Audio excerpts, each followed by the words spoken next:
Mic on பண்ணு. சரி,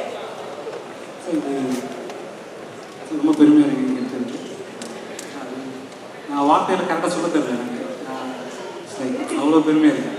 ஏன்னா சினிமாவுக்குள்ளே வர்றதுக்கான ரொம்ப வெளியிருந்து உங்கள் பக்கத்தில் வர்றது இட்ஸ் லைக் நான் ரைட்டராக தான் பெருமைப்படுறது. ஃபஸ்ட்டு நான் ரைட்டர், அப்புறம் தான் ஃபிலிம் மேக்கராக இருக்கேன். எனக்கு வந்து நான் இன்னொன்று சொல்லிக்கிறேன் சார். அதாவது நான் வெரி ரீசெண்டாக தான் நீங்கள் எவ்வளோ பெரிய ஸ்கிரிப்ட் ரைட்டர் எனக்கு தெரியும். சூதுகம் பண்ண கூட தெரியாது. அது நான் மன்னிப்பே கேட்டுக்கிறேன். ஏன்னா உங்களை பெரிய திரைக்கதையாளர்னு சொல்கிற நிறைய பேருக்கு நீங்கள் ஏன் பெரிய திரைக்கதையாளர் சொல்ல தெரியாது. எனக்கு இப்போ தெரியுது. எனக்கு பயமாக இருக்குப்பா. நீங்கள் அவ்வளோ பெரிய ஸ்கிரிப்ட் ரைட்டர். நான் வந்து இதை நான் உண்மையாக சொல்கிறேன். ஒரு சீன் அதுவும் அதே மாதிரி எழுத்தாளர்னு சொல்லாதீங்க, சினிமா ஸ்கிரிப்ட் ரைட்டர், ஸ்க்ரீனுக்கு எழுதுறீங்க சார். அதாவது ரொம்ப சிம்பிளான சீன் ஒன்று கேட்குறேன் சார். ஒரு சீக்வன்ஸில் எப்படி இத்தனை வாட்டி கதையை திருப்ப முடியும் எனக்கு தெரில. அதாவது ரொம்ப சிம்பிளான அழகான இன்டர்வியூ நாளே சார். பையன் வந்து ஹீரோ, நீங்கள் வந்து ஆவிலாம் பிடிச்சிக்கிட்டு கொஞ்சம் இதாக இருப்பீங்க, அதாவது சோம்பேறியாக இருப்பீங்க. என்ன அம்மா வந்து உங்களுக்கு ரொம்ப செல்ல உங்களுக்கு அப்பா கேட்பாரு, டேய் ரேஷன் கடைக்கு போகணும்ல, போயிட்டு வர மாட்டேன், இப்படி ஆரம்பிக்கும் வீட்டுக்கு. உடனே நான் தான் அசதியாக இருக்கேன்ல, உடம்பு முடியல அப்படின்னு சொன்னேன். ஏன் நீங்கள் போகக்கூடாது அம்மா கேட்குறாங்க. உடனே சரி நான் போகிறேன், அவர் போகிறது, திருப்பி மாறுது. அப்புறம் பார்த்தா நீங்கள் போய் ஹீரோயின் வீட்டில் போய் உட்காந்து அங்கே அவங்கள கொஞ்சிடுறீங்க. உடனே அப்போ பார்த்தா ஹீரோயின் ரேஷன் கடைக்கு போக வேண்டிய வருது. உடனே சரி நான் போகிறேன்னு கூட போகிறீங்க. அப்போ பார்த்தா அவங்க அப்பா வந்து ஹீரோயின் கூட்டிகிட்டு போயிருக்காரு. நீங்கள் தனியாக போக வேண்டியதுக்கு ரொம்ப வருத்தத்தில் போகிறீங்க. அப்போ ரொம்ப அதிர்ச்சி எனக்கு ஆச்சரியமாச்சுன்னா, அங்கே உங்களுக்கு குப்பத்தொட்டி தேவை சீனுக்கு கேஷுவலாக போகும் பார்த்தா ஒரு கேரக்டர் குப்பத்தொட்டில் நினைச்சு வெளியே போகும். அது குப்பத்தொட்டி அது என்ன சினிமா, அது எவ்வளோ பெரிய அழகான சினிமா, இது தெரியாது. குப்பத்துக்கு வெளியே போகுது, இவர் சார் போயிட்டு பார்த்தா எந்த அப்பா இருக்கு. அப்பா வந்து எப்போ ஐயோ மாட்டிக்கிட்டேன்னு சொல்லி சாப்பாடுலாம் எடுத்து விட்டு வச்ச உடனே வந்து எதுக்கு இங்கே நிற்கிற அப்படின்னா, இல்லைப்பா அந்த சும்மா எதுக்கு நிற்கிற அப்படின்னா, அப்பன்னு பார்த்து ஒருத்த வந்து குப்பத்தொட்டில் சோத்தலாம் இல்லை, எல்லாரும் பெரிய சண்டை. அவங்க அப்பாவே பங்கு போட்டு அவர் ஒரு கொஞ்சம் லீடும் அந்த சீன் முடியுது. இப்போ சார் வந்து அப்படியே சோகமாக இருக்காரு. அப்போ ஒரு யாரு என்னப்பா அப்படிங்கிறோன்னா, 20 ரூபா தருவியா அப்படின்னு கேட்குறாரு. ஒன்று கதையை சொல்லி தரேன், இல்லை தருவியா தரேன், சரி சொல்கிறேன் வான்னு கூட்டிகிட்டு போகிறேன். இது ஒரு சீக்வன்ஸ். இப்போலாம் ஒரு ஃபர்ஸ்ட் ஹாஃப்லேயே இவ்வளோ இருக்க மாட்டேங்குது சார். இட்ஸ் லைக் புள்ள இது சொல்லும் போது எனக்கு உண்மையிலே எப்படி இது பண்ணணும் புரியல. ஏதாச்சும் நீங்கள் கூட்டி நான் கேட்ச் பிடிச்சிப்போம். நன்றி சார். அதாவது இது வந்து நம்மளால தனியாக உட்காந்து பேச வேண்டியது. எங்கள் டைரக்டர் உட்கார வச்சுட்டு, சிவகுமார் சார் உட்கார வச்சுட்டு இதெல்லாம் பேசிட்டு இருக்கிறோங்கிறது எனக்கே சந்தோஷமா ஒரு மாதிரி. இல்லை இந்த அம்பல்னஸ் எங்களுக்கு இல்லை இது வந்து ஒன்றும் இல்லை, சிம்பிளான சீன். அந்த காலத்தில் வந்து வீட்டில் இதே மாதிரி நம்மளை போய் கடையில் போய் அது வாங்கிட்டு வா இது வாங்கிட்டு வா அப்படின்னு சொல்லி சொன்னோம்னா போக மாட்டோம், சோம்பேறித்தனமாக இருக்கும். இது போய் என்ன வேலை நம்ம போய் செய்யறதா அப்படின்னு சொல்லிட்டு. ஆனால் அதே இந்த சூப்பர் மார்க்கெட் ஒன்று வந்தது பாருங்க, பூரா பொண்ணுகளாக இருந்தாங்க கடையில். அப்போ உடனே நான் போயிட்டு வரேன் அப்படின்னு சொல்லிட்டு உடனே போகும். சைக்காலஜி தானே அது. அங்கே போனோம்னா அவங்க எல்லாம் பார்க்கறதுக்கான ஒரு வாய்ப்பு இருக்குன்னு சொல்லிட்டு. ஸோ அந்த இன்ஸ்பிரேஷன் தான் வேறு. Thank you sir. தேங்க்யூ. எல்லாருக்கும் வணக்கம். பார்த்திபன் சாருக்கு ஃபஸ்ட்டு நன்றி. எப்பயுமே பார்த்திபன் சார் வந்து ரொம்ப புதுசாக தான் அவர் செஞ்ச மிகப்பெரிய விஷயம். விஷால் 10 பேரில் ஒருத்தர் வரிசையில் சார்ந்து வரணும்னு நான் விரும்புகிறேன் அப்படின்னு சொன்னார். அதுக்காக என்னால் எந்த அளவுக்கு முடியுமோ அந்த அளவுக்கு நானும் அதை துணை நிற்பேன். இந்த படத்துடைய ட்ரெய்லரை பார்த்தோன்னே கண்டிப்பாக மிகப்பெரிய இந்த படத்தை விலைக்கு வாங்கிட்டு போகிறதுக்கு யார் வேணுமா வருவாங்க. ட்ரெய்லரில் அந்த தகுதி இருக்குது. யார் இந்த விலை சொன்னாலும் அதை விட ஒரு 2 ரூபா அதிகமாக வச்சு வாங்க நான் ரெடியாக இருக்கேன். அது இந்த மேடையில் சொல்லி ஆசைப்படுறேன். 2 ரூபானா 2 கோடியா 2 லட்சமா? அப்படிதான் பெருசாக யோசிக்கலாம். இப்போது டேரக்டர்கிட்ட 60 பேர் மேலே வந்தாங்க டேரக்டருடைய அசிஸ்டன்ஸு. அது 61 ஆளாக நான் இருக்க வேண்டிய ஆள். அப்போ மிஸ் ஆகிடுச்சு. எப்படியாவது ஒரு டிஸ்கஷனில் கலந்துக்க மாட்டோமான்னு சொல்லி ஏக்கமாக அவருடைய எந்தெந்த அசிஸ்டன்ஸ் செந்திலேருந்து ஆரம்பித்து எல்லாமே இங்கே இருக்காங்க. பாலாஜி எல்லாமே இருக்காங்க. சண்முகவேலு, நிறைய பேர் இன்றைக்கி பார்த்து ஜெகன் எல்லாரையுமே எனக்கு தெரியும். ஆனால் பாக்யராஜ் சார் மட்டும் எனக்கு தெரியாது. அவங்களோட சாப்பிட்றதுக்கெலாம் ஆந்திரா மெஸ் போவேன், கூடவே சுற்றுவேன், சீன்லாம் சொல்லுவேன். ஆனால் டைரக்டர் வழி சேர முடியாது. சிவகுமார் இருக்கவங்க எல்லாருமே அந்த டிஸ்கஷன் கலந்துக்க முடியலைங்கிற ஒரு வருத்தத்தை போக்கின மாதிரி இருக்கு. இங்கே உட்காந்து டைரக்டரோட உட்கார்றது, அவர்கிட்ட கேள்வி கேட்கணும்னு நினைக்கிறது. நான் டைரக்டரை கேட்க விரும்புகிற ஒரு கொஸ்டின், அதில் பாரதிராஜா சம்மந்தப்பட்ட விஷயம் ஒன்று இருக்குது. கைதிலேறி கதை சடனாக உங்களை கூட்டு வச்சு ஒரு கதை வேணும்னு கேட்டாங்கன்னு நான் கேள்விப்பட்டிருக்கேன். அந்த கதையை வந்து ரொம்ப ஷார்ட் டயத்தில் நீங்கள் பண்ணி செயலுக்கு கொடுத்ததாகவும் கேள்விப்பட்டிருக்கேன். அவ்வளவு ஷார்ப்பாக ஒரே நைட்லேயோ இல்லை 2 நாள் 3 நாள்லையோ அந்த கதை உங்களுக்கு தோணுச்சு. அவ்வளோ பவர்ஃபுல்லான ஒரு ஸ்க்ரீன் பிளே, சூப்பர் ஸ்கிரிப்ட். அது எந்த பாயிண்ட்டு முதல்ல அந்த ஸ்கிரிப்டில் கைதிலேறில் வந்து எது முத உங்களுக்கு தோணுச்சு அப்படின்னு கேட்கணும்னு ஆசைப்படுறேன். இல்லை, அவர்கிட்ட இருந்து அசிஸ்டன்ட் டைரக்டராக இருந்துட்டு நான் டைரக்டர் ஆகிட்டேன். அதுக்கப்புறமா மறுபடியும் அவரோட ஜாயின் ஆக போகிறோம் அப்படின்னு சொல்லும்போது அதுலேயும் கமலஹாசன் அவர்கள் ஆக்ட் பண்ணுறாங்க. ஸோ எங்கள் டைரக்டர் டைரக்ஷன் பண்ணி கமலஹாசன் அவர்கள் வந்து ஆக்ட் பண்ணி நான் ஸ்கிரிப்ட் பண்ணுறேன் போது டிஃப்ரெண்ட்டாக இருக்கணும், யூஸ்ஃபுல்லாக இல்லாமல் டிஃப்ரெண்ட்டாக இருக்கணும் அப்படின்னு சொல்லும்போது அதை நினச்சிட்டே யோசனை பண்ணேன். அதை நினச்சிட்டு யோசனை பண்ணது தான் அந்த ஃபஸ்ட்டு சீக்வன்ஸே. ஒருத்தன் ஜெயிலேருந்து வர்றான், 3 கொலை பண்ண போகிறேன், அதுக்கப்புறம் பாவ மன்னிப்பு கேட்கறத விட இப்போவே நான் பாவ மன்னிப்பு கேட்டு போகிறேன் அப்படிங்கிறது அந்த தாட்டு ஃபஸ்ட்டு. அது டைரக்டர் என்ன 2 மணிக்கு உட்கார வச்சுட்டு போனார். அடுத்த நாள் காலையில் வந்து நான் சார் ஒரு அவுட்லைன் பிடிச்சிருக்கிறேன் அப்படின்னு சொல்லிட்டு காலையில் 10:30 மணிக்கு மறுபடியும் கூப்பிட்டேன். அப்புறம் சார் வந்தார். வந்தோடனே சொன்னோன்னே அவருக்கு ரொம்ப பிடிச்சி போச்சு. நான் முதல்ல கமல்கிட்ட போய் சொல்லிட்டு வர்றேன் அப்படின்னாரு. அப்புறம் உடனே மறுபடியும் சொன்னார், இல்லையா கமல் அவருக்கு நான் ஃபோன் பண்ணேன், இல்லை எப்போ நேற்று அவர் தான் ஸ்கிரிப்ட் உட்கார்றாருன்னு சொல்லி கேள்விப்பட்டனோ அப்போவே எனக்கு ரொம்ப சாட்டிஸ்ஃபைடு. அதனால் எனக்கு கடைசியில் வந்து நான் கேட்டுக்கிறேன், ஒரு வாரம் 10 நாள் இருக்கும்போது நான் கேட்டுக்கிறேன், நீங்கள் ப்ரொசீட் பண்ணுங்க அப்படின்னு சொன்னாங்க.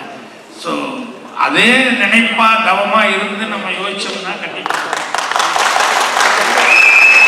அதே மாதிரி ஒன்று கேள்விப்பட்ட ஒரு விஷயம் என்னென்னா, நம்ம தேவராஜ் பவன் சார் அன்னைக்கு அவங்க இருக்காங்க இல்லையா, அவங்க வந்து ஆல்ரெடி ஒரு சப்ஜெக்ட் இப்படி ஸ்டார்ட் பண்ணிக்கிறாங்க. அதுக்கு ஹீரோ வந்து இந்த மாதிரி சினிமாவை நோக்கி வர்றவங்க தான் அப்படின்னு 10,000 அடி எடுத்து நிற்கிது அப்படின்னாங்க. இப்போ எனக்கு ஒரு சின்ன குழப்பம் என்னென்னா, இப்போ நான் முதல்ல வந்துட்டா அவங்களுக்கு கிடைக்கிது, இல்லை அவங்க முதல்ல வந்துட்டா எனக்கு கிடைக்கிது. சரி, அவங்களுக்கு பெரிய சீனியர் டைரக்டர்ஸ் வேணுங்க, நம்ம புதுசாக யோசிப்பேன் அப்படின்னு சொல்லிட்டு நான் இப்போ இங்கே கனகராஜ் சார் இந்த ஹோட்டலில் உட்காந்துக்கிட்டு அசிஸ்டண்ட்டை மட்டும் கொஞ்சம் அங்கே இருக்கப்பா அப்படின்னு சொல்லிட்டு உட்காந்து யோசித்தேன். காலையில் 4:30-5 மணிக்கு அவங்க எல்லாம் எடுத்து ஒரு அவுட்லைன் சொல்கிறேன் கேளுங்கன்னு சொல்லிட்டு இன்டர்வியூ நாள் அவுட்லைன் சொன்னேன். அவங்க ஏஜுக்கு அதெல்லாம் ரொம்ப கரெக்டாக இருந்ததுனால எல்லாருமே இது நல்லா விசாரிட்டு ஆளாளுக்கு அப்பவே சீன் சொல்ல ஆரம்பிச்சிட்டாங்க. ஏன்னா பிள்ளைகளை சைட் அடிக்கிற மாதிரி தானே, அதனால ஆளாளுக்கு சொல்ல ஆரம்பிச்சிட்டாங்க. ஸோ அந்த மாதிரி ரியல் லைஃப்ல இருந்து நம்ம சில நேரங்கள் உட்காந்து யோசிச்சோம்னா நம்மளை சுற்றி என்ன நடக்குது அப்படிங்கிறதுலேருந்து யோசிச்சாலே நமக்கு கதை கிடைக்கும். அதனால தான் நான் சொல்லுவேன், கதைக்காக தனியாக போய் திங்க் பண்ணுறதை விட நம்மளை சுற்றி நம்மளை பாதித்த சமாச்சாரம் ஏதாவது இருக்குது, அதை நீங்கள் யோசிச்சோம்னாலே உங்களுக்கு கிடைக்கும் அப்படின்னு அடிக்கடி அதான் சொல்லுவேன்.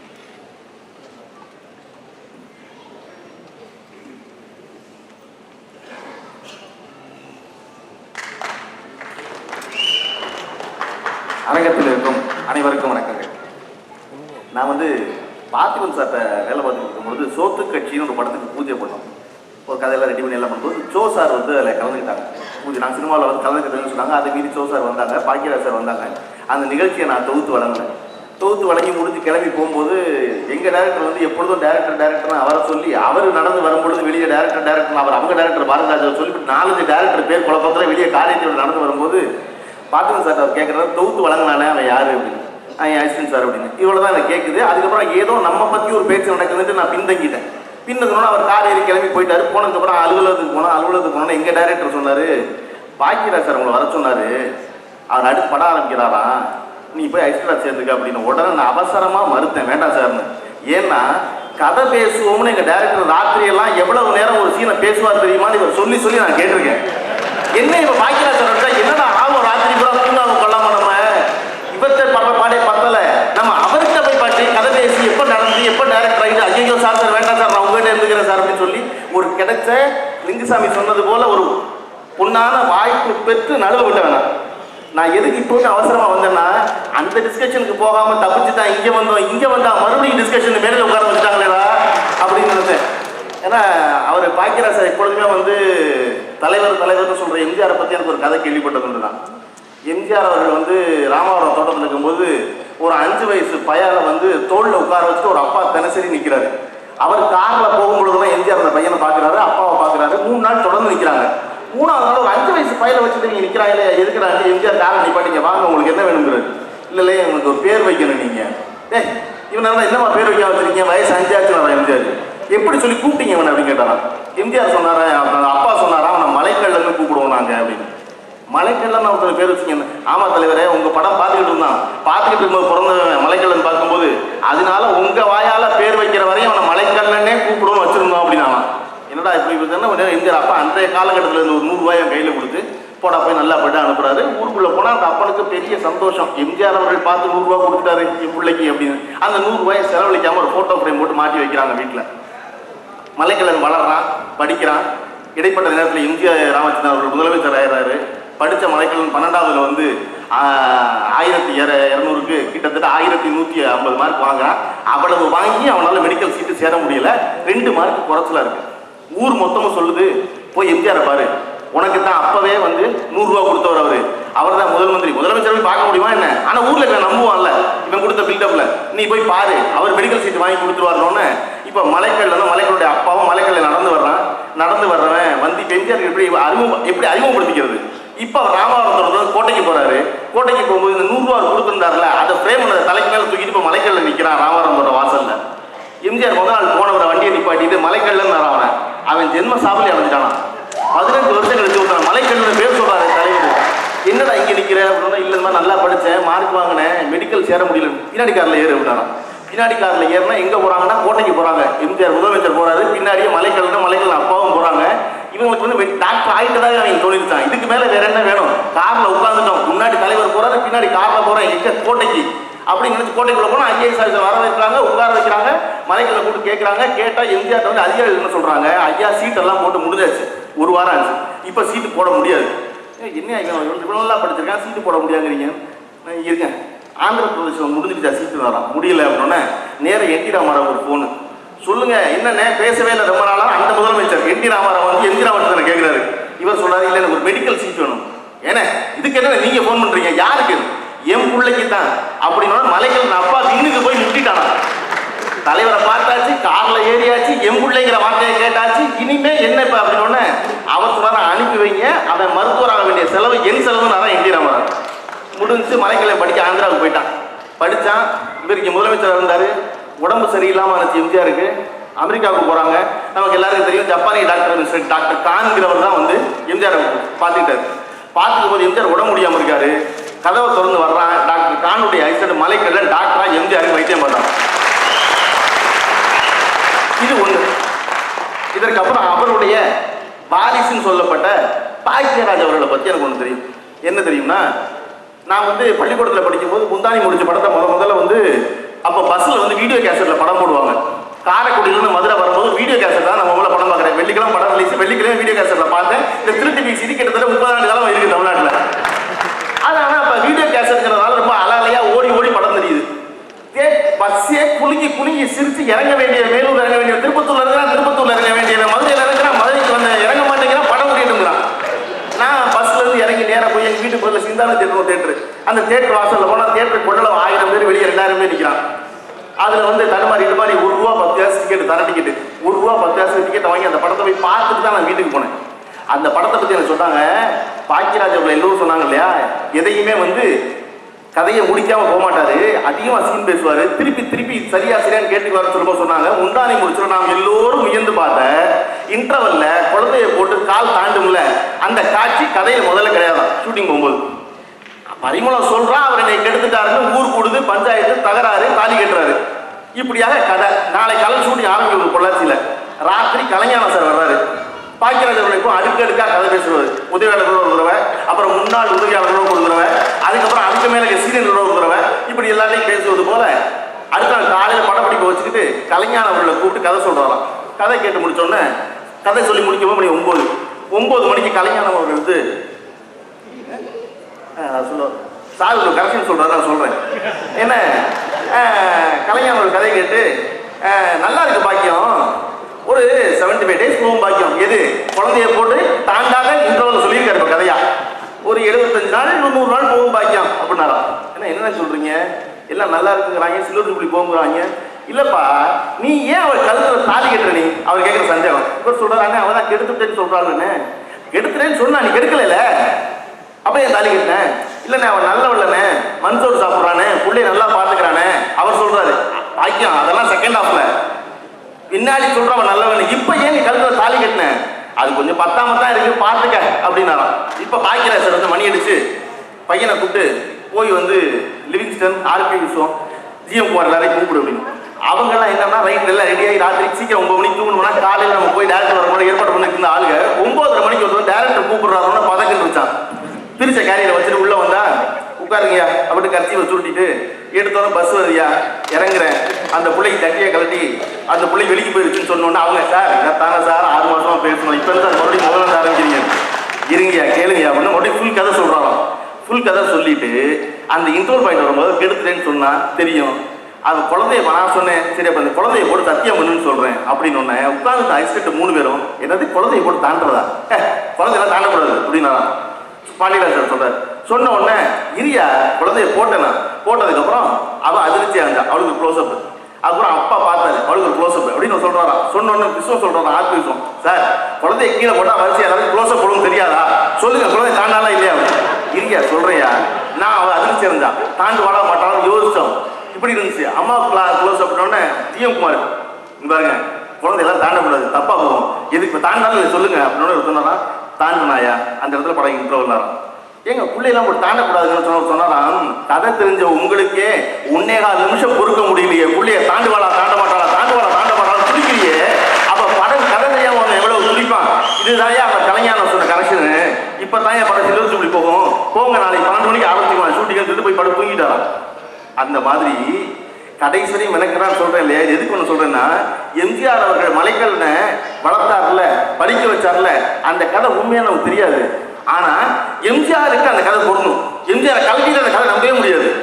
எம்ஜிஆர் மனிதநேயம் மிக்கவர் எப்பப்பட்ட அளவு மலைக்கல்லை அமெரிக்காவில் வந்து அவர் சந்திப்பான் அவ்வளவு மனிதநேயம் மிக்கவர் சொன்னா எப்படி நம்ப முடியுமோ அதை போலவே பாக்கியராஜ் அவர்கள் ஒரு திரைக்கதைக்கு நடுராத்திரி உட்கார்ந்து மெனக்கெட்டாரை காலையில் படப்பிடிக்க வச்சுட்டு சொன்னா இந்த தமிழ்நாடு நம்பும் ஒரே ஒரு ஆள் பாக்கியராஜ் மட்டும்.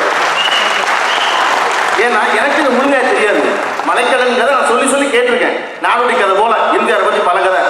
எம்ஜிஆருக்கு அப்புறம் தமிழ் சினிமாவில் கதைக்கு ஒருத்தர் மெனக்கெட்டார்னு ஒவ்வொருத்தர் வாய் வையா கதை சொல்லி கேட்டிருக்கோம்னா பாக்கியராஜ் சார் பற்றி மட்டும் தான் கேட்டிருக்கோம். இப்போ கூட பாக்கியராஜ் சார் கதை அந்த கதை உண்மைதான். அது கதை சொன்னது வந்து கலைஞானம் அவர்களுக்கு இல்லை விவிஎஸ் மணி இருக்குன்னாரு அவினாசி மணிக்குனாரு தெரியல அது உண்மை அவினாசி மணி இருக்குமா அதை ஒவ்வொருத்தருக்கா சொல்லி எங்காவது வரும்போது கலைஞானமா வந்துருச்சு கிடைச்சது அந்த கதை. அந்த மாதிரி இல்ல அது கலைஞானமே சொல்லிட்டு போறோம் உங்ககிட்ட எழுதி சொல்றேன்னா எதுக்காக நிப்பாட்டேன்னா நான் எழுதி வந்தேன்னா இதை போல அவர் இன்னும் சிறந்தவர்னு பேசுவதற்கு இன்னைக்கு பூரா பேசலாம். அதுக்கு மேல அவருடைய டைரக்டர் ஒருத்தர் இருக்காரு. இந்த வரிசை ரொம்ப பெருசு. வரிசையா கல்யாணம் எனக்கு என்ன ஆயிடுச்சுன்னா பேச கூப்பிடுவாங்களே இது கல்யாண வீடு போல ஒரு பக்கம் சால்வை போட்டுறாங்க மாலை போட்டு இருக்காங்க 2 பேரும் போய்கிட்டு இருக்காங்க உள்ள ஓடிக்கிட்டு இருக்கு. இந்த கல்யாண வீட்டுல பேசுற மாதிரி திரும்ப எதுவும் இருக்காது. அந்த மாதிரி ஆயுதம் போல இருக்கே அப்படின்னு நினைக்கும் போது இந்த ஒரு வடிவத்துக்கு வந்து ஒழுங்குக்கு வந்துடுச்சு. நாங்க பாக்கியராஜ் சார் பேசுறதை கேட்டு பாரதிராஜா சார் பேசுறதை கேட்கத்தான் நான் மிக ஆர்வமா இருக்கேன். ஏன்னா அவர் எப்பொழுதும் எனக்கு தெரிஞ்சு பார்த்திபன் சார் வந்து நாங்களாவது பார்த்திபன் சார் இருக்கிறோம் அவர் டேரக்டர் வார்த்தையை வந்து மாற்றி சொன்னதே இல்லை. யாரோ ஒரு கேட்டா பாக்கியராஜ் சார் ஏம்பது பாக்கியராஜ் சார் அப்படி மறந்து கூட ஒரு தடவை பாரதிராஜான்னு பேர் சொன்னதே கிடையாது. எனக்கு தெரிஞ்சு டேரக்டர் யார் சார் டேரக்டர் ஏம்பது திருப்பி டேரக்டர் என்ன சொல்றாரு நம்மளா தான் புரிஞ்சுக்கணும் ஓகே ஒரு பாரதிராஜா சார் சொல்றாரு. அதனால இப்படி ஒரு 3 தலைமுறை 4 தலைமுறை தொடர்ச்சி நடக்கிறது இருக்குல்ல ரொம்ப பெரிய ஆச்சரியமான சந்தோஷமான நிகழ்வு. அப்ப மூதுரை சொல்றார் உலகத்துல எது நல்லது நல்லோரை காண்பதும் நன்றே. எது நல்லதுன்னா நல்லோரை காண்பதும் நன்றே. பாரதிராஜா பாக்கியராஜ் பார்த்திபன் வரிசையா இத்தனை வரிசை இருந்து நல்லோர்களா இருக்காங்கல்ல நல்லோரை காண்பதும் நன்றே நல்லோர் சொல் கேட்பதும் நன்றே. அவர் சொல்றதை கேட்கணும் நான் காத்திருக்கேன். நல்லோர் சொல் கேட்பதும் நன்றே நல்லோர் குணங்கள் உரைப்பதும் நன்றே. இவங்கெல்லாம் எவ்வளவு நல்லது தெரியுமா அப்படின்னு சொல்றதுதான் நன்று. கடைசி நன்றி என்னன்னா இவரோடு இணங்கி இருப்பதும் நன்று. எல்லாரையும் நல்லா பார்த்துக்க நம்ம இன்னும் நிறைய படம் பண்ணணும். பார்த்திபன் சார் எவ்வளவு கதை வச்சிருக்காரு எனக்கு தெரியும். சோத்து கட்சி தொடங்கி 7 இருந்து பாக்கியராஜ் சார் எவ்வளவு கதை வச்சிருக்காரு அந்த பார்த்திபன் சார் தான் தெரியும். அதனால அவர் தொடர்ந்து படம் பண்ணணும். அவர் பாரதிராஜா சார் எவ்வளவு கதை வச்சிருக்காரு பாக்கியராஜ் சார் தான் தெரியும். அதனால பாரதிராஜா சார் 2 வருஷம் தொடர்ந்து படம் பண்ணணும். எல்லாரும் சேர்ந்து இதற்கு நடுவுல இவ்வளவு இது பாக்கியராஜுங்கிற புல்லுக்கு தான் நெல்லுக்கு தான் தண்ணி ஊற்றுறோம். ஆனால் அதோடு சேர்ந்து இந்த சாந்தனுங்கிற செடியும் கூடவே பிரமாதமாக வளர்ந்துடணும்னு எல்லாரும் வேண்டிக்கணும். அது ஒரு மிகச்சிறந்த மிகச்சிறந்த இடத்துக்கு வந்து சேர்ந்துருக்காங்க. எப்பவும் அவசரமாக தெரியாமல் ஆலமரத்துக்கு கீழே ஒரு செடியை நட்டுவிட்டோம்னா அந்த செடி முளைக்காது. ஆலமரம் ரொம்ப பெருசு இல்லை, அந்த நிழல்லாம் காரணமாக முளைக்காது. இவ்வளவு பெரிய மாமனிதனுக்கு பக்கத்துல இருந்ததுனால தான் ஒருவேளை சாந்தவன் வெற்றி அடையவே நம்ம தெரியல. ஆனால் பார்க்கணுங்கிற ஒருத்தர் அந்த செடியை பிடிங்கி தள்ளி நட்டுருக்காரு. அந்த செடி பிரமாதமாக வளரணும். வாழ்க்கை எல்லா சார்பாகவும். இதுக்கப்புறம் உங்களுக்கு ஏதாவது கேள்வி கேட்க வேண்டியதா ஒரு நிமிஷம் கேள்வி கேளுங்க. நன்றி, வணக்கம். நான் கீழே எல்லா டிஸ்கஷனும் நீங்களே முடிச்சிட்டீங்க. ஒன்னே ஒன்று முந்தான முடிச்சுன்னு ஆரம்பிச்சதுனால அது சம்பந்தமா மட்டும் ஒன்று சொல்றேன். சின்ன வயசுல எங்கள் வீட்டிலலாம் சினிமாவுக்கு போகும்போது பெரியவங்க, எங்கள் அத்தை, எங்கள் பாட்டி இவங்கெல்லாம் சினிமா பிரியர்கள். அப்பெல்லாம் இந்த மாதிரி வேற எதுவுமே என்டர்டெயின்மெண்ட் கிடையாது. இருக்கிறதுல சின்ன பையனா அப்படிங்கிறதுனால என்ன பிடிச்சி எழுதிட்டு போவாங்க கூட பஸ்ஸில். இது என்ன பஸ்ஸு பாரு, இந்த பஸ்ஸு போகாது தேட்டருக்கு அப்படின்னு சொல்லி அதுக்கு தான் துணைக்காக என்னை கூப்பிட்டு போவாங்க. அப்படி போய் அவங்களோட சினிமா பார்த்தேன். அப்பெல்லாம் வந்து அவங்க என்ன படத்தை ரொம்ப லைக் பண்ணி பார்க்குறாங்க அப்படின்னு சொல்லி பார்க்கும்போது சிவாஜி சார் படங்களை வந்து அதிகமாக லேடிஸ் லைக் பண்ணுவாங்க. அடுத்தது அதுக்கு ஈக்குவலாக ஜெமினி கணேசன் சார் படத்தை வந்து ரொம்ப லைக் பண்ணுவாங்க. ஸோ இது அவங்களோட உட்காந்து அவங்களோட போய் இந்த படங்கள்லாம் பார்த்தது லைக் எனக்கும் அவங்க இந்த லைக்னஸ் தெரிஞ்சதுனால முந்தான முடிச்சப்போ என்ன மாதிரி படம் பண்ணலாம் அப்படின்னு நான் யோசிக்கும் போது எனக்கு ஃபஸ்ட்டு ஸ்ட்ரைக் ஆனது ராமுங்கிற படத்தில் வந்து கையில் குழந்தைய வச்சுட்டு ஜோல்னா பேக்கோட தாடி விட்டு ஜெமினி கணேசன் சார் நிற்பார். அந்த ஸ்டில்ல பார்த்தோன்னே லேடிஸ் எல்லாம் ரொம்ப அட்ராக்ஷன் ஆகி அந்த படம் பார்த்தே ஆகணும்னு சொன்னாங்க. அந்த படமும் நல்லா போச்சு. எனக்கு லேடிஸ் சைடில் வந்து அவ்வளோ தூரம் லைக் பண்ணுறாங்க அப்படிங்கும்போது நம்ம இந்த மாதிரி ஒரு குழந்தைன்னா இவ்வளோ பெரிய பையங்கிறத ஒரு கை குழந்தையோடு இருந்தால் எப்படி இருக்கும் அப்படின்னு அந்த போஸ்ட் அதை மட்டுமே வச்சுக்கிட்டு தான் நான் கதையை திங்க் பண்ண ஆரம்பித்தேன். அதுலேருந்து தான் எனக்கு மெயின் கதை. அது எப்படிலாம் அப்புறம் அதுக்கப்புறம் என்ன பண்ணலாம்னு யோசிச்சு அதே மாதிரி சில கதைகள் நம்ம திங்க் பண்ணோம்னா எனக்கு எப்போ ஒரு ஹேபிட் ஒன்று இருக்கும். என்னென்னா இந்த கதை வந்து ஃபுல்லாக ட்ரீட்மெண்ட் முடிஞ்சதுக்கப்புறம் இதனுடைய ஒரிஜினல் ஜாதி இதே ட்ரீட்மெண்ட்டில் இதே டைப்பில் இந்த கேட்டகரியில் சக்ஸஸ்ஃபுல்லாக ஏதாவது படம் வந்திருக்கான்னு சொல்லி யோசிப்பேன். அப்படி வந்து படங்கள் வந்ததுன்னா ஏதாவது 1-2 படங்கள் வந்திருக்கும். அது சக்ஸஸாக இல்லையான்னு பார்த்துட்டு அது சக்ஸஸ்னால் நம்பிக்கையோட வந்து கண்டினியூ பண்ணுவேன்.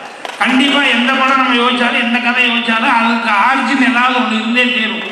நான் வந்து டார்லிங் கதையை வந்து எங்கள் டைரக்டர் சொன்னேன். பிரமாதமாக இருக்கியாது அப்படின்னாரு. எப்படியா வித்தியாசமாக பண்ணியிருக்கியா அப்படின்னாரு. அப்புறம் நான் சொன்னேன், நல்லா யோசிச்சு பாருங்க சார், 16 வயதுலேருந்தே வேறு ஒன்றுமே இல்லை. ஏன்னா கதை பண்ணும்போது எனக்கு தெரியல, கதை பண்ணும்போது நான் பண்ணிட்டேன்.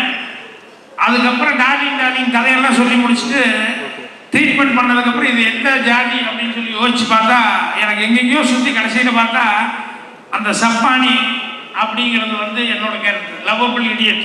ஏன்னா பேண்ட் ஷர்ட்டு நான் போட்டிருப்பேன், அதில் சப்பானி. அதே மாதிரி அந்த பொண்ணுக்கு என் மேலே லைக்னஸ் இல்லை. மயில் எப்படி சப்பானியை வந்து லைக் பண்ணேன், யாரோ ஒருத்தர் வந்தாங்க லைக் பண்ணாங்க. அது என்ன ஆகி போச்சு, டாக்டர் வந்தார், டாக்டர் மேலே வந்து ஒரு லைக்னஸ் வந்தது அப்படின்னு சொல்லி வந்தது. அதுக்கப்புறம் அதே மாதிரி அதை கம்பேர் பண்ணும்போது பார்த்தா சப்பானி எவ்வளவோ பெட்டர் அப்படின்னு சொல்லிட்டு வந்தது. என்னோடவே கடைசியில் பார்த்தா அந்த சுமன் கேரக்டருக்கு பதிலாக இல்லை இவர் தான் கரெக்டு அப்படின்னு சொல்லி வந்துச்சு. இது என்னன்னா அதை பார்த்து பண்ணணும்னு பண்ணலை, கதை பண்ணிட்டு அதுக்கப்புறம் இது எந்த ஃபார்முலா அப்படின்னு சொல்லி திங்க் பண்ணாலே நமக்கு இந்த மாதிரி ஏதாவது ஒரு கேட்டகரி அந்த அது படத்தில் வந்து 2-3 வந்திருக்கும். அதனால் நம்மளும் எந்த கடை பண்ணாலும் கூட அப்படி யோசிச்சு பார்த்தோம்னு சொன்னோம்னா இது சக்ஸஸ்ஃபுல் ஃபார்முலாவா இல்லையா அந்த படத்தை இருந்ததுனால நான் சொல்ல வந்தேன். இப்போ நீங்கள் சொன்ன மாதிரி டைரக்டர் வணக்கம். ஃபஸ்ட்டு சாந்தனுக்கு என்னோட மனமார்ந்த வாழ்த்துக்கள். ஏன்னா பயணி இப்போ அப்புறம் பேசுகிறதே கஷ்டம். ஏன்னா எல்லாத்தையுமே மொத்தமாக சொல்லி முடிச்சிடுவோம். அப்படி அதே மாதிரி பார்த்திபன் சாருக்கு மிகப்பெரிய நன்றி. இந்த மாதிரி ஒரு மேடையில் எல்லாரும் உட்கார வச்சதுக்கு, பார்த்திராஜ் சார் முன்னாடி, பகிராஜ் சார் முன்னாடி, இது எல்லாரும் சொல்லக்கூடிய விஷயமா இருந்தாலும் ரொம்ப பெருமையான விஷயம்னா இவங்களை பார்த்து தான் சினிமாவுக்கு வந்தோம். சார் அவங்க கில்லி படம் ரிலீஸ் ஆன போது சொன்னாங்க படம் பார்க்கணும் அப்படின்னாங்க. படத்தை போட்டு காமிச்சேன் அவங்களுக்கு. படத்தை பார்த்துட்டு அவர் ஒரிஜினலும் பார்த்துருந்தாரு. என்கிட்ட கேட்டாங்க, இதை எப்படி நீ மாற்றின, எப்படி தைரியத்தில் மாற்றின இது, ஏன்னா அந்த படத்துக்கு இது சம்மந்தம் ஒரு அடாப்ஷன் தான் இருக்குது. இல்லை சார், நான் வந்து கைதி டைரியும் பார்த்தேன், ஹிந்தியில் ஆக்ரி ராஸ்தான் பார்த்தேன். அதில் வந்து ரொம்ப ஒரு சேலஞ்சிங்கான கிளைமேக்ஸ். அது அங்கே போய் நீங்கள் எடுக்கும்போது அதே மாதிரி ஒரு கிரேவியார்ட் சீன் ஒரு இதில் இருக்கும் பிரமாதமான சீன் அந்த கட்சியில் தான் சார் பண்ணேன் அப்படின்னு நான் சொன்னேன். அது உங்களுக்கு எப்படி சார் வந்துச்சு? இல்லை முதல்ல நான் அதை திங்க் பண்ணியிருந்தேன்.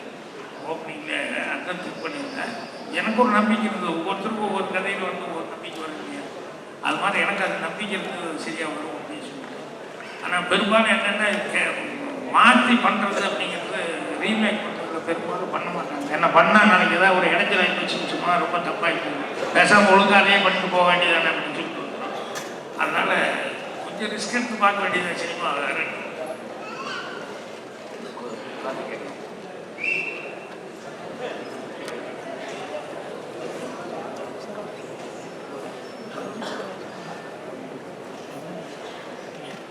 எங்கள் திரைப்பிதா பாரதி ராஜா அவர்களுக்கு என்னுடைய முதல் வணக்கம். திரைக்கதை பிதா பாக்கியராஜ் சார் அவர்களுக்கு என்னுடைய அடுத்த வணக்கம்.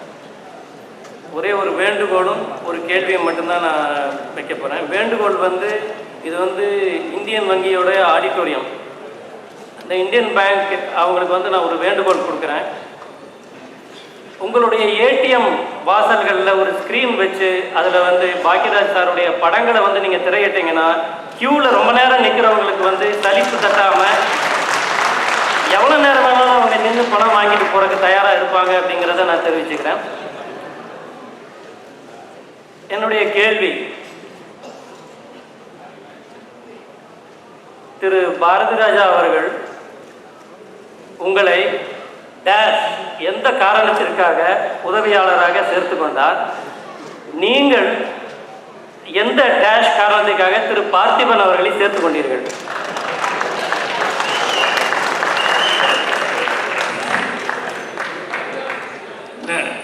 எங்கள் டைரக்டர்கிட்ட வந்து ஒரே ஒருத்தர் பாலகுரு மட்டும்தான் அசிஸ்டண்டாக இருந்தார். அவரும் ஒன்றா ஒர்க் பண்ணவங்க. அவர் பாலகுரு சார்கிட்ட நான் போய் டெய்லி கேட்டுக்கிட்டு இருந்தேன், எனக்கு எப்படியாவது சேர்த்து விடுங்க அப்படின்னு சொல்லிட்டு. அப்போ எங்கள் டைரக்டர் இல்லை ப்ரொடியூசருக்கு 2 பேர்கிட்ட வச்சுக்கிட்ட சரியாக வராது அப்படின்னு சொல்லிட்டு அந்த காலகட்டத்தில். இப்போ நம்மக்கிட்ட நிறைய அசிஸ்டண்ட் வந்துருந்தாங்க, அது மாதிரி இல்லை.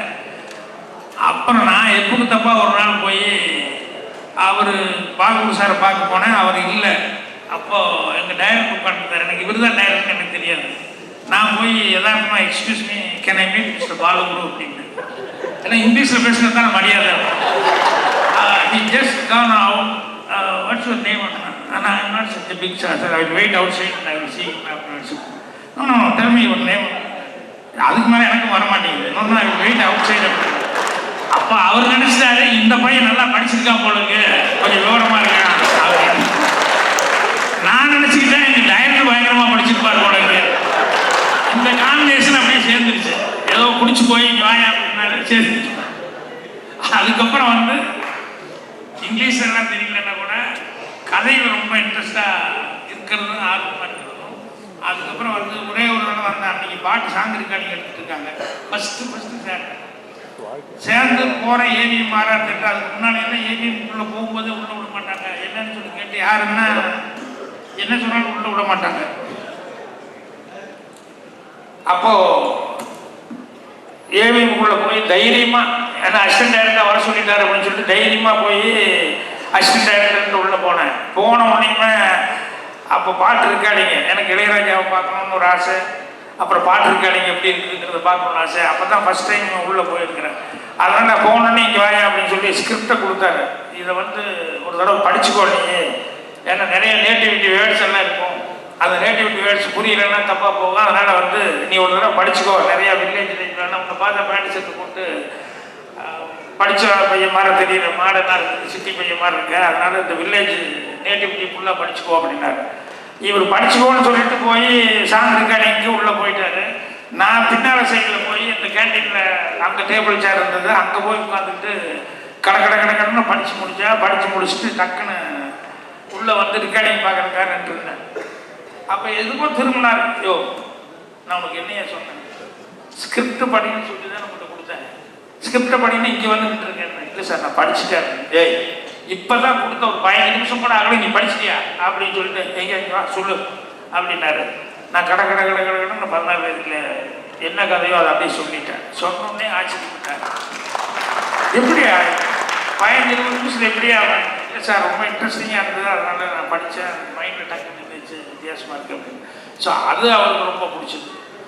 அதனால் இங்கிலீஷெல்லாம் நான் தமாஷா சொன்னது வழிய ஸ்கிரிப்டில் உண்மையிலேயே எனக்கு ரொம்ப ஆர்வம் இருக்குது, நாலேஜ் இருக்குது அப்படிங்கிறத ஒரு தடவை படிச்சோடனே உடனே நான் சொன்னேன் அப்படிங்கிறது புரிஞ்சுட்டாரு. அதுக்கப்புறம் ஒவ்வொரு விஷயத்துலையும் ஏதாவது ஒன்று நான் ஏதாவது குறுக்கு திருப்பி ஏதாவது ஒன்று சொல்லிக்கிட்டே இருப்பேன், சார் இப்படிக்கலாமா அப்படிக்கலாமான்னு சொல்லிட்டு. அதனால் அவருக்கு வந்து எந்நேரம் அதை பற்றி நான் யோசிச்சுட்டே இருக்கிறேன் அப்படிங்கிறது வந்து அதுதான் அவருக்கு பிடிச்சது. அதே மாதிரி பார்த்திபன் கிட்டே எனக்கு பிடிச்சது என்ன அப்படின்னு சொன்னோம்னா, பார்த்திபனும் நானும் 2 பேருமே பாலகுரு சார் வீட்டில் இருந்தோம். பார்த்திபன் வந்து டப்பிங்கு ட்ரை பண்ணி ஆக்டிங்கெல்லாம் ட்ரை பண்ணிட்டு இருந்தாப்புல. அப்போ பார்த்திபனை பார்க்கும்போது 2 பேருமே ட்ரை பண்ணிட்டு இருக்கிறோம். அப்புறம் நான் வந்துட்டேன் சினிமாவில், தாவணிக்கான ஒழிச்சு அன்னைக்கு பூஜை போடுற அன்னைக்கு பார்த்தா மறுபடியும் பார்த்திபன் வந்துட்டு இருக்காப்புல, என்னென்ன இல்லை ஆக்டிங் அப்படின்னு சொன்னாப்புல. அப்புறம் நான் சொன்னேன், நான் நீ எவ்வளோ நாளாக பாலகுருனை வீட்டுக்கு இருந்தோம், ஆக்டிங்கு உனக்கு சான்ஸு டப்பிங்கு அது எல்லாம் எதிர்பார்த்துக்கிறத விட நீ ஏன் அசிஸ்டன்ட் டைரக்டராக சேர்ந்துட்டு ஒர்க் பண்ணி அப்புறம் நீயே டைரக்டராகி நீயே நடிச்சின்னா யாரும் ஒன்றும் கேட்க போகிறது, நீ ஏன் அதை செய்யக்கூடாது, எங்கே யார் சேர்த்துக்கிங்க சார், நான் சேர்த்துக்கிறவா என்னென்னா ஆளை பார்க்கும்போதே இவர்கிட்ட சம்திங் இருக்குது அப்படிங்கிறத வந்து அவர் பேசுகிற விதத்தில் வந்து என்னால் புரிஞ்சுக்கணும். ஏன்னா டப்பிங்கெல்லாம் ட்ரை பண்ணிட்டு இருந்தார், அதனால் சினிமாவை பற்றி நாலேஜ் இருக்குது அப்படின்னு சொல்லிட்டு. அதனால் இப்போ எனக்கு கிடைச்ச ஆட்களும் எனக்கு இப்போ எங்கள் டைரக்டர்னா அது மாதிரி எனக்கு கிடைச்ச ஆட்களும் எல்லாருமே வந்து நல்ல நல்ல பாயிண்ட்டுகள் நிறைய இடங்களில் வந்து அப்பப்போ எல்லாருமே சொல்லியிருக்காங்க. ஸோ என்னுடைய வெற்றிக்கு பின்னால் இப்போ நிறைய பேர் வந்து நின்னாங்கன்னா ஒவ்வொருத்தரும் வந்து ஒவ்வொரு தூக்குமாறு தான். ஏன்னா நான் சொல்லுவேன் எல்லாத்துக்கும் என்னென்னா, ஒரு சினிமாவை லட்சக்கணக்கான பேர் பார்க்குறாங்கன்னா அந்த லட்சக்கணக்கான பேருக்கு அங்கே இருக்கிற 5-6 அசிஸ்டண்ட்டுக்கு தான் அவங்களுக்கெல்லாம் ரெப்ரஸன்டேட்டிவ் மாதிரி ஒவ்வொருத்தரும் வந்து கிட்டத்தட்ட 10,000 பேருக்கு ஈக்குவல் அப்படின்னு சொல்லிட்டு அவங்க சொல்கிறத ரொம்ப மதிப்பேன். அதே மாதிரி ஃபுல் லிபர்ட்டி கொடுக்கறதுனால அவங்க என்கிட்ட தைரியமாக பேசுவாங்க. அதனால் நான் எனக்கு ரொம்ப யூஸ்ஃபுல்லாக இருந்தவங்க எல்லாருமே ஓரளவுக்கு இன்றைக்கி டைரக்டராக வந்துட்டாங்கன்னு போது எனக்கு ரொம்ப பெருமையாக இருக்குது. அது எங்கள் டைரக்டர் தான் அந்த பெருமை. ஏன்னா நான் ஒழுங்காக வேலை கற்றுக்கிட்டாங்க.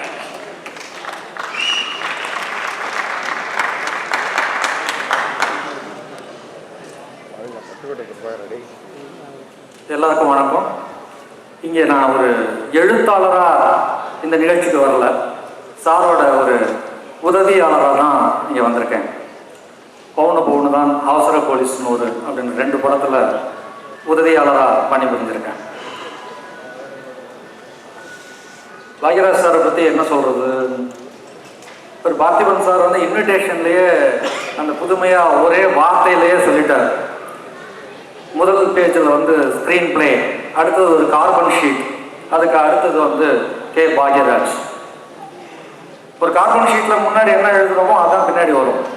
திரைக்கதைன்னு எழுதணும்னா பாக்யராஜ் சார் தான் அப்படின்னு அந்த ஒரே முத்தாய்ப்பா அற்புதமாக அவர் சொன்னதுக்கு பிறகு அதை சொல்கிறதுக்கு ஒன்றுமே பாயிண்ட் இல்லை.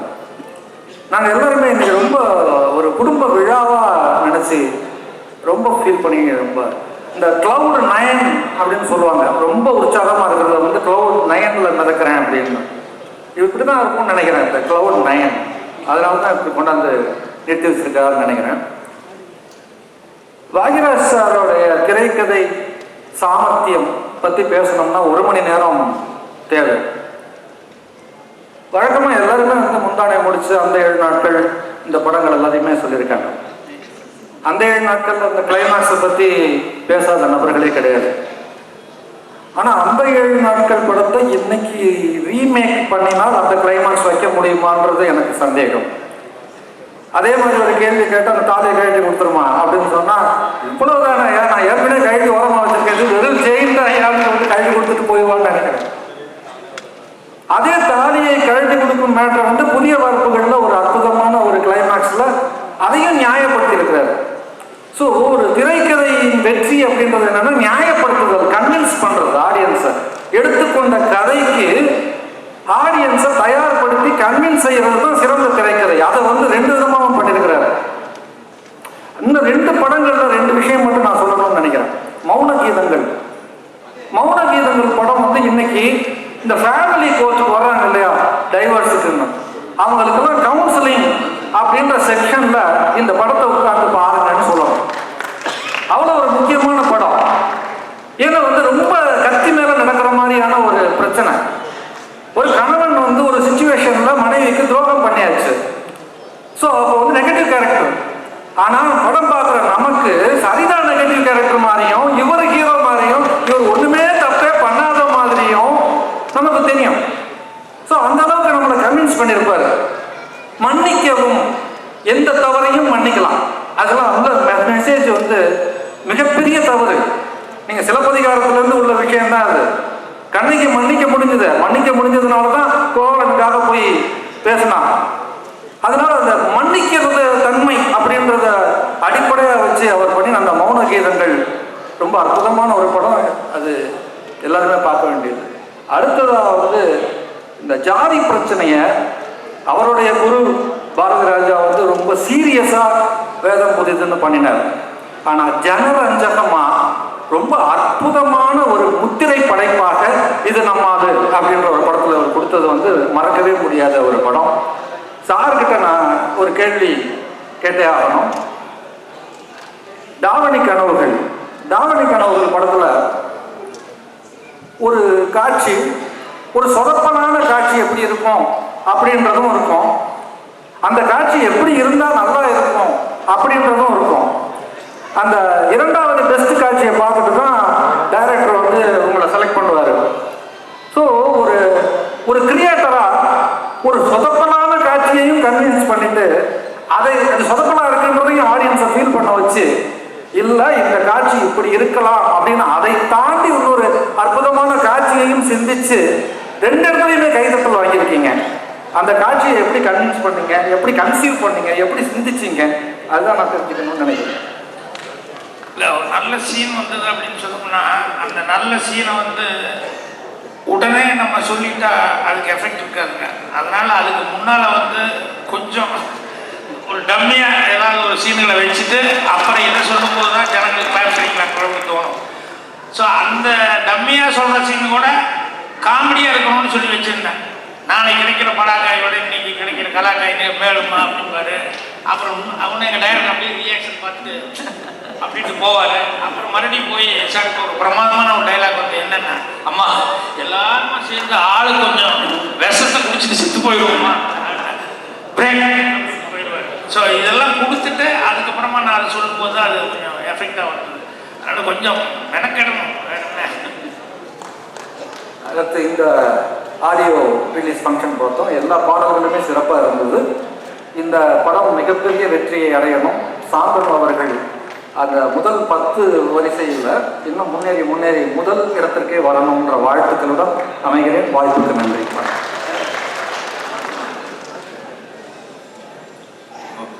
வணக்கம்.